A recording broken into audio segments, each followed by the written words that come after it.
I've been all over, and now I'm back. I'm back with you here in Boston because we need a revolution, and we know where revolutions start. Where do they start? Boston! That's right. This place is the seat of the revolution. What kind of revolution do we need? We need a revolution of reason, a revolution of facts. And so I came out to run for president in large part because our country does not know what is happening to it. It's looking for an explanation. I'm running to help America understand that it is not immigrants that are causing problems around the country. Am I right, Boston? We have to help this country answer the question of our time, and the question is this: why is Donald Trump our president? Really, you all remember that night in 2016, you had the TV on and you were like, holy shit, we're doing this thing? You went to sleep, you were like, is that still real? Maybe all the states flipped while I was in bed, and then you were like, oh, it really did happen. Remember that? I mean, how many people cried? Some people cried, for sure. There were tears. Some of you tried to talk yourself into it for like half a second. You're like, maybe this won't be that terrible. And it took us about a day to be like, oh, it's actually pretty terrible. And unfortunately, the country then devolved into confusion as to why he won. If you turned on cable news broadcasts, why would you think that Donald Trump's our president today? Russia. What else? FBI. Emails. Facebook. Mitch McConnell. Hillary Clinton. You know, there's a whole cocktail of reasons that the press has put out there, but they haven't dug into the numbers. And the numbers have a very, math, thank you.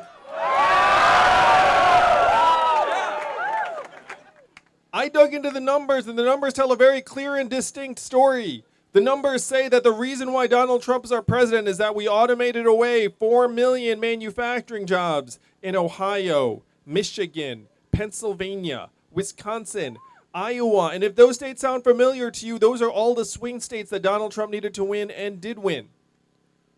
And now, what happened to those jobs, we are now going to do to the retail jobs, the call center jobs, the fast food jobs, the truck driving jobs, and on throughout the economy. We're in the midst of what experts are calling the fourth industrial revolution. When's the last time you heard a politician say fourth industrial revolution? Just now. And I am barely a politician. So when I go around the country, I ask people, do you notice stores closing where you work and live? How many of you notice stores closing where you work and live, retail? And you all live in Boston, the Boston area, which is one of the most prosperous areas in the country. If anyone's going to keep their Main Street stores open, it's you all. But even your Main Street stores are starting to close. And why are they closing? Amazon, that's right. Amazon's like a giant black hole sucking out $20 billion in business every single year. How much did Amazon pay in taxes last year? 0! That's right, that's the math, Boston. 20 billion out. 20 billion out, 0 back. And then the communities are looking around me like, where'd the money go? Where'd the money go? The money went over to Jeff Bezos and the gang. They paid 0 in taxes, and I just want you all to imagine the scene when the accountants and the CFO all come into Jeff's office in Seattle and say, hey, Jeff, great news, we're paying 0 in taxes again. And what does Jeff do? Jeff goes to his vault in the back of his office, takes bags of gold coins, gives them to each of them. They count the gold, they throw them in their vehicles, they drive home, and they act like Scrooge McDuck and do little bats and little vaults of gold coins, right? That's the scene. And this is not their fault. They're just doing their jobs. Whose fault is it that Amazon's paying 0 in taxes? Our fault. It's the government's fault. How dumb do you have to be to have a $1 trillion tech company pay 0 in taxes, less than everyone here in this field today? How can I say with confidence that Amazon paid less in taxes than each and every one of you? Because there's no number less than 0. Unless it's negative, unless they just start giving you money, which is sort of my plan. Am I right, Boston? So Amazon's closing these stores and malls, 30% of stores and malls closing. The most common job in America is a retail clerk. The average retail clerk's a 39-year-old woman making between $9 and $11 an hour. What is she going to do when her store closes? When you all call a customer service line and you get the software, what do? You go 000 human representative until you get someone, right? Who does that? Raise your hand. Yeah, I do that too. That is the human thing to do. But in 2 or 3 short years, the software is going to sound like this. Hey, Andrew, how's it going? What can I do for you? It'll be fast, efficient, a little bit seductive, apparently. But it's going to be so good that you might not even realize it's software. What is that going to mean for the 2.5 million Americans who answer a phone for a living right now and get paid $14 an hour? I just spoke to a group of 70 CEOs, and I asked them, how many of you are looking at having AI and software get rid of your back office workers? Guess how many hands went up out of 70? All 70, that's right. Yeah, at least one of them was lying. But I'm sure 69 of them were telling the truth. And you know their hands went up because they could be fired if they don't make that move. If a company comes and says, I can get rid of your 1,000 call center workers with this software, and you don't sign that deal, they will fire you the next quarter. This system is arranged to do exactly what it's doing, which is push more and more people to the curb. I'm going to go through one more big example because it's so important to our country. Driving a truck is the most common job in 29 states in this country. There are 3.5 million truck drivers in the United States of America. And my friends in Silicon Valley, how many of you all work in technology or study tech? I have a feeling, yeah, you have that look about you. I'm just kidding. Well, we're in Boston. This is like one of the smartest cities in the country. I know there are a lot of people working tech here. So how many of you have friends who are actually working at companies that are designing self-driving cars and trucks? Some of you. Me too. And they tell me that they are 98% of the way there. Now, why are so many smart people working on self-driving cars and trucks? For the money. $168 billion a year in economic incentives to automate away truck driving. Think about that number for a second. $168 billion a year. That is a staggering, almost unimaginable amount of money. If you have that much gold waiting for you at the end of the rainbow when you're an investor and someone comes to you and says, hey, I've got this company that's going to help automate away truck driving, all you have to do is invest $500 million, you actually make that bet because you see the $168 billion at the other end. So you have some of the smartest people in the country working on it right now, and they tell me that they are 98% of the way there. Now, that sounds like a lot, but 2% is a pretty big error rate when you're talking about semi-trucks. Am I right? You can't have semi-truck just smashing into things and be like, oh, it happens 2% of the time. And self-driving trucks are really bad with something called snow, because they rely upon road markings to figure out what the heck to do. So the plan to address weather is they're going to equip these trucks with something called teleoperating software. So there's going to be a teleoperator sitting in a warehouse in Nevada or Arizona, and then this truck's going to be equipped with cameras on the front. And when the computer's not sure what to do, then the teleoperator is going to beam in using 5G from Nevada into the truck, drive it like a video game, and then beam out when the computer is confident again that it knows what to do. What do you all think the ratio is going to be between teleoperators and the current 3.5 million truckers? Maybe 1 to 100, maybe 5 to 100, maybe 10 to 100. So this is the future. This is the future that my friends are designing right now. What is that going to mean for the 3.5 million truckers or the 7 million Americans who work in a truck stop, motel, or diner that rely upon the truckers getting out and having a meal? This is the fourth industrial revolution, and this is why Donald Trump's our president. He is not himself the cause of all the problems. He is a symptom. He's a manifestation. We're in the midst of the greatest transformation in the history of our country, and our fellow citizens do not understand it. So my first move when I dug through the numbers was not to run for president, because I'm not crazy. My first move was to go to, it's true, I'm a pretty ordinary guy for a presidential candidate, who right now is 6th in the polls, Boston.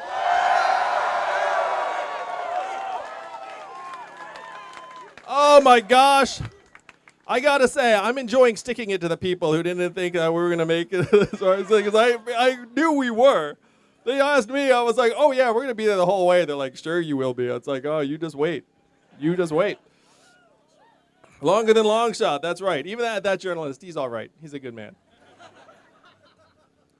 The first thing I did is I went to Washington, D.C. to talk to our leaders. I had a PowerPoint deck. I had the math. I had it all laid out and said, what are we going to do to help our fellow citizens transition during this fourth industrial revolution? And what do you think the folks in Washington, D.C. said to me when I said, what are we going to do?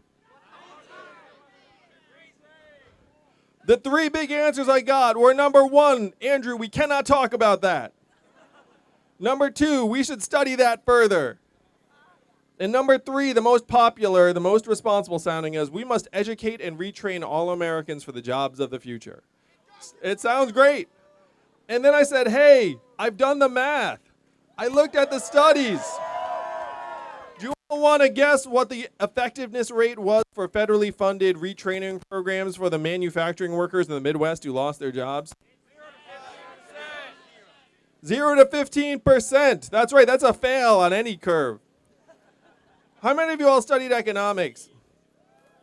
So economics said that if you got rid of 4 million jobs, the workers retrained, reskilled, moved for new jobs, higher productivity, all would be well. Do you remember that in macroeconomics? Remember that? So in real life, instead, half of them left the workforce and never worked again. And then of that group, half filed for disability. And then you saw surges in suicides and drug overdoses in those populations to the point where now America's life expectancy has declined for the last 3 years in a row, because both suicides and drug overdoses have overtaken vehicle deaths as leading causes of death for the first time in American history. When is the last time America's life expectancy declined for 3 years in a row? The Spanish flu of 1918, 100 years ago. We are back in Spanish flu territory because of suicides and drug overdoses. This is why Donald Trump's our president, but for whatever reason, our media can't get its shit together to dig through the actual facts and tell America the truth.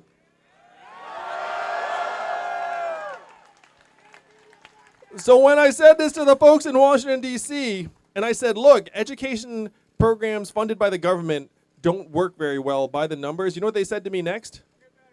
I guess we'll get better at them. And then they went back to their salad.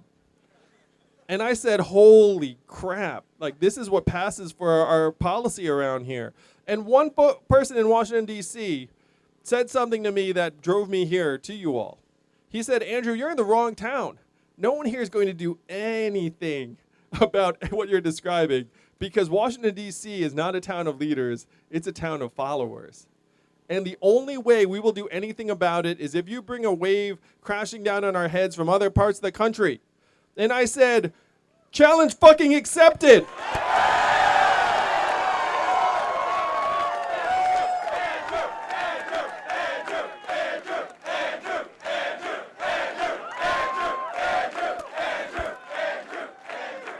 So this is what led me to run for president. I said, oh my gosh, this country does not have the antibodies. It doesn't have the immune system to figure out what's going on. It's got this capital that's totally disconnected from the reality of what's happening to its people. But I know that Americans recognize the truth when they hear it, that the truth is a powerful thing, and that if we, in a democracy, can create that wave and bring it crashing down on their heads, they will not know what hit them. So that is what we started to do over this last number of months. And I remember the first time you heard about this campaign, what did you hear? There's an Asian man running for president who wants to give everyone $1,000 a month. You remember that? Nothing like the first time, right, Boston? And it's true, those things are all true. And the first time you heard that, you thought it was a gimmick. You thought it was a joke. But then you dig in to the freedom dividend and you find this is a deeply American idea. That Thomas Paine, one of our founding fathers, was for it at the beginning. And Martin Luther King championed it in 1967 in his book, Chaos or Community, the guaranteed minimum income, and it is what he was fighting for the day he was killed in 1968. That Milton Friedman and 1,000 economists endorsed it, and it was so mainstream it passed the U.S. House of Representatives in 1971, and then one state 11 years later, passed a dividend where now everyone in that state gets between $1,000 and $2,000 a year, no questions asked. And what state is that, Boston? Alaska. And how do they pay for it? Oil. And what is the oil of the 21st century? Marijuana, that's right. No, it's technology. You got it right. It's technology, it's AI, it's big data, it's the Internet of Things. How many of you all saw that study that said that our data is now worth more than oil? How many of you saw that? Do you remember getting your data check in the mail? Oh, I don't either. In Alaska, they call this the oil check, and they love it. We're going to call this the tech check, and all of America is going to love it. So this is how we actually get this economy working for us again, the owners and shareholders of this democracy. This is how we build the trickle-up economy from our people, our families, and our communities up. Because when the money comes into our hands, how are we going to spend it? Where would you spend it, Boston, in real life? Oh, he said start a company. I love that. That's beautiful. How many of you think that America would become more entrepreneurial and creative and artistic and caring and nurturing? Now, this is the economy of the future that we have to move towards as quickly as possible. And if we wait for our leaders in Washington to get their acts together, it will be way too late. Because there's like a huge built-in lag time out of Washington. They are 25 years behind in technology. And how do I know it's exactly 25 years? Because they got rid of the Office of Technology Assessment 25 years ago. Oh, really? You can look that up. They used to have an office that helped Congress figure out technological trends, and then in 1994, they said, what a waste of money that is. Let's get rid of that. You remember the testimony? How many of you saw when Mark Zuckerberg came to Congress and they asked questions? How many of you were embarrassed and frightened afterwards? You know? And it's not like that was a surprise visit. They knew he was coming. They had policy people studying for weeks, like, what's the smartest question we can ask him? You know, how does Facebook work? Yeah, that'll do. That'll be great. This is the reality. Like, we cannot wait for them to lead us. We're going to have to lead them. We're going to have to lead them into the future. And I think Boston knows exactly what the future should look like.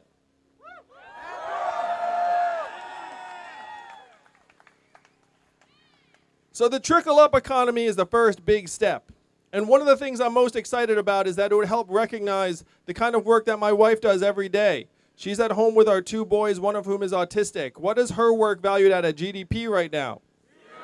And we know that's nonsense. We know her work is among the most challenging and vital and important. How many of you were excited about GDP? Yeah. We can talk about empowering women until we're blue in the face, or we can do something about it. We all know that women do the vast majority of the unrecognized and uncompensated or undercompensated work in our society. And if we have a freedom dividend of $1,000 a month, that begins at least to recognize the vital work that's being done in our homes and communities every day. There's nothing stopping us from making it happen. The goal is to try and move towards measurements that actually make sense for us. How many of you got excited about GDP when you woke up this morning? You were like, ooh, I'm going to make a big contribution. Of course not.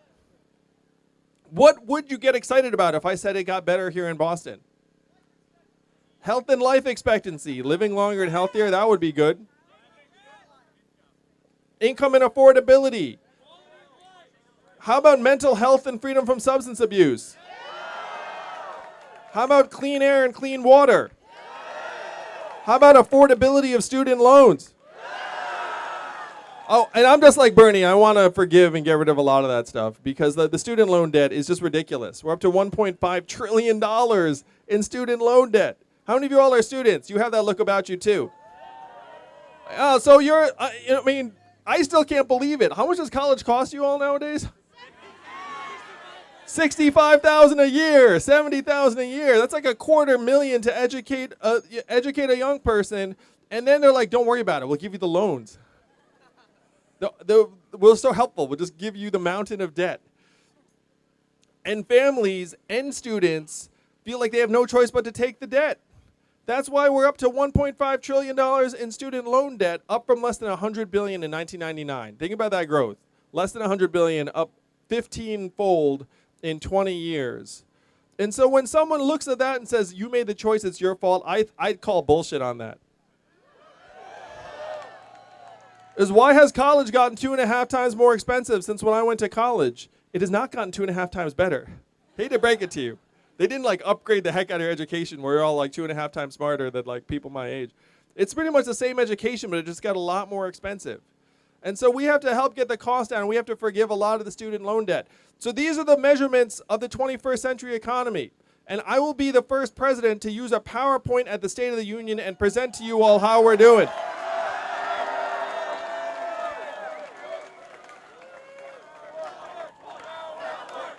PowerPoint! PowerPoint! That's right, Boston! Yes! The nerdiest campaign in American history! But this is what the American people want and need to see anyway. I mean, what's going on with the State of the Union addresses now? Holy cow! Right? I mean, those things have become so bizarre and borderline unwatchable. So my States of the Union would actually say, it's all right, here are the measurements. 8 Americans are dying of drugs every hour. That's horrifying and unacceptable. So we're going to get that rate down by 50% in the next 4 years, and I'll report back to you how we're doing. That's the only way you can make progress. If you don't have the right measurements, you will never make progress.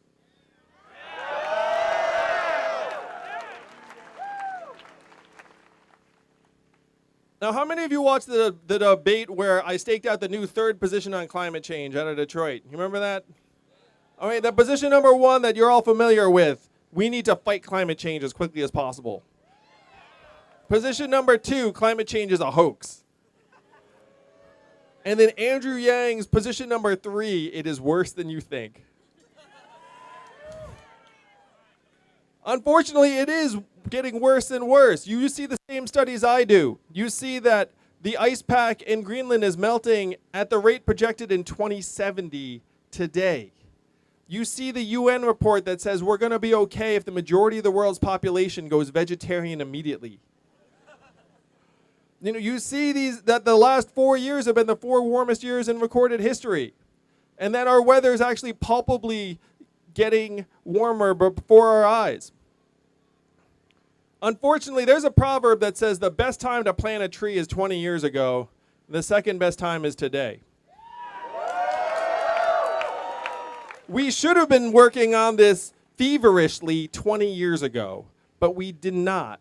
And so now we're going to have to work on it feverishly right now. Am I right, Boston? Yeah! So my plan to address climate change takes into account that it's worse than people think. It takes into account the fact that Americans are even now getting flooded out of their homes, and that we need to start moving climate refugees within our own country.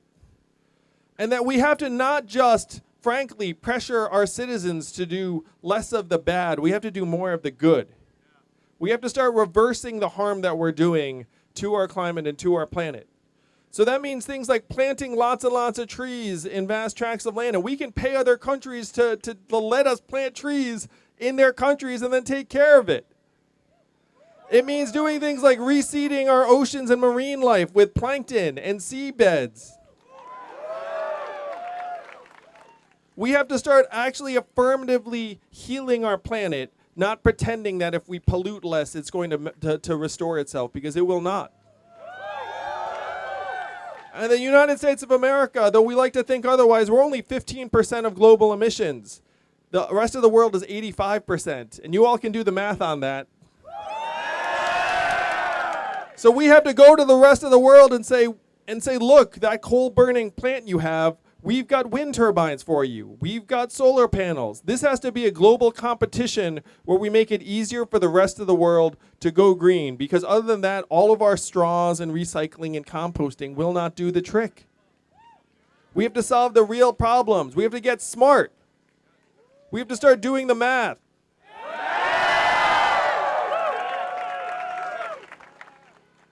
So Donald Trump's our president today in large part because he got at least some of the problems right. And what did he say in 2016? He said we're going to make America great again. I know it seems like a long time ago now. It's only 3 years ago. What did Hillary Clinton say in response? America's already great. And that did not quite work out for us. We have to own the problems, but then we have to present real solutions. Donald Trump's solutions were unfortunately garbage and nonsense. What did he say? We're going to build a wall. We're going to turn the clock back. We're going to bring the old jobs back, and we have to do the opposite of all of these things. We have to turn the clock forward. Forward. We have to accelerate our economy and society as quickly as possible. We have to evolve in the way we think about work and value. We have to do the opposite of what Donald Trump said, and I am the ideal candidate for that job because the opposite of Donald Trump is an Asian man who likes math. What does math stand for, Boston? That's right, we're going to make America think harder. Now here in Boston, you all have a special place in America. This is the intellectual hub of the country. This is the cradle of the revolution. But you're also proximate to a magical land called New Hampshire. And New Hampshire is the first primary in the state. In February of 2020, the entire world is going to be looking to see what people in New Hampshire do. The last cycle, about 250,000 people voted in the New Hampshire primary. I'm going to do some math. It's fun. You're like, holy crap, there's actually like some math in this. So how many people are running for president right now? 20. It's going to be down to, let's call it 10 by the time the voting starts. I'll be one of the 10. How many New Hampshire voters do we need in February to finish in the top 3 in New Hampshire? This is a little bit of a trick question because it's a bit of a range. But to give you an order of magnitude, you're looking at something like 60,000 voters would put you in the top 2 or 3 in all likelihood in New Hampshire. So everything I'm talking about, there are some people here in this crowd right now that were like, this sounds fantastic. Freedom dividend, new measurements for the economy, the evolution of our society, but we can't make it happen. This guy's ahead of his time. How many of you are thinking that? Raise your hand if you're thinking that. There are a couple of you. Oh, that's good. They're honest. That's good. Most of you, I'm happy to say, are like, oh, we can do this right now. So those of you who had your hands up, what I want to tell you is that if we get 60,000 people in the state of New Hampshire on board with a vision, then imagine the headlines in mid-February of 2020. Think about that. These are the headlines that this group, that we together can make happen. We get 60,000 people in New Hampshire to vote for a vision of a trickle-up economy that catches fire with the rest of the country, then everything becomes real very, very quickly. There is nothing stopping the majority of citizens of a democracy from voting ourselves a dividend. Nothing at all. And when people wake up to that reality, they're like, wait, we can do that? We can do that? Oh, we can do that. We can do that. And then we're going to let the folks in New Hampshire know that we can do that. And then when they plant that flag, the entire country is going to say, what just happened? Andrew Yang just beat who? What? The guy I saw on the TV who wanted to give me $1,000 a month? We can actually have that guy win and get that across the finish line? And that is the possibility. This is the revolution. You all are the lever. The people in New Hampshire are the lever, and you don't need much. You don't need much of a lever to move the mountain, because this democracy is ours. It's still ours for the taking. We have to take it back, unfortunately. Someone said we're running against the illusion of power, and that's true. I have been there. I've been with the leaders of our society on the biggest stages, in the machinery that's meant to run our country. And I will tell you all, point blank, it is worse than you think. You think it's like, oh, things are going badly. Oh, they're going really badly. And you get into the guts of the machine, and it does not look any better. It's going to have to be us, but we're up for it. Are you up for it, Boston? This is the group, this is the tribe that's going to take this vision to the rest of the country. I'm going to do some more math with you all. There are only 2 candidates.